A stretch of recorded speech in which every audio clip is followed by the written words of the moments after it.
L'IGEM és una competició de biologia sintètica, que és una disciplina semblant a la biotecnologia, en la qual estudiants d'arreu del món, uns 200 equips, es presenten i hi ha fases regionals, en el nostre cas és l'europea,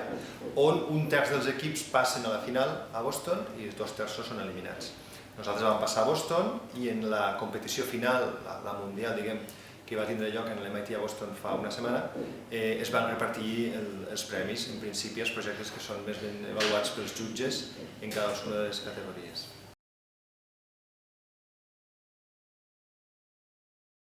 La nostra proposta, que es pot exemplificar en això, en aquesta fotografia de microscopi electrònic,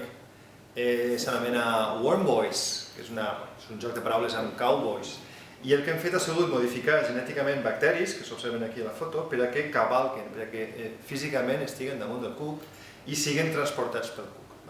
Hem fet dues modificacions genètiques, uns bacteris que cavalguen damunt dels cucs, com s'observa en la foto, i uns altres bacteris també modificats genèticament que el que fan és, quan són ingerits pel cuc, modifiquen el seu comportament i el cuc es converteix en gregari. La combinació de les dues coses, la capacitat de transport i la capacitat de concentrar-se en un lloc determinat, fa que puguem dirigir eficaçment els nostres bacteris en capacitats biotecnològiques a un lloc precís.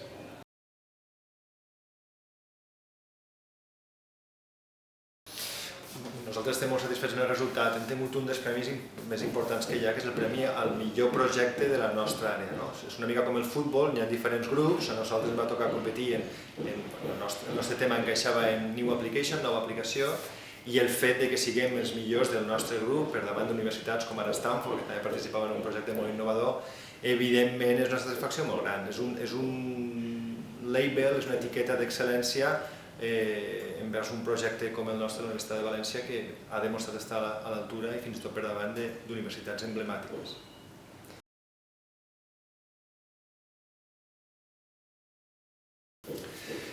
La ciència no és barata, en general, i en l'IGEM no n'és una excepció. Per tant, val diners fer un projecte IGEM, no tant el material de laboratori, que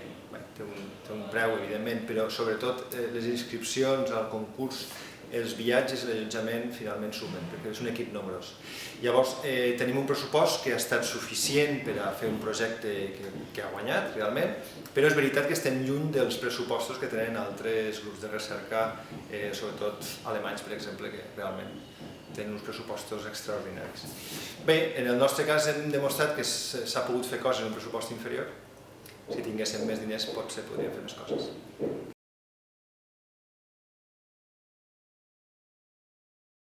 Sí, l'IGEM és una mica com les falles, és a dir, quan es crema la fallera plora i se'n va cap a casa, però ja està posant-se en marxa la maquinària per a les falles de l'any vinent. Aquí és una mica el mateix, nosaltres estem efectivament ja pensant en la proposta per a l'any vinent, de moment és confidencial, però sí que tenim expectatives de fer un projecte encara més espectacular i més sòlid del d'enguany.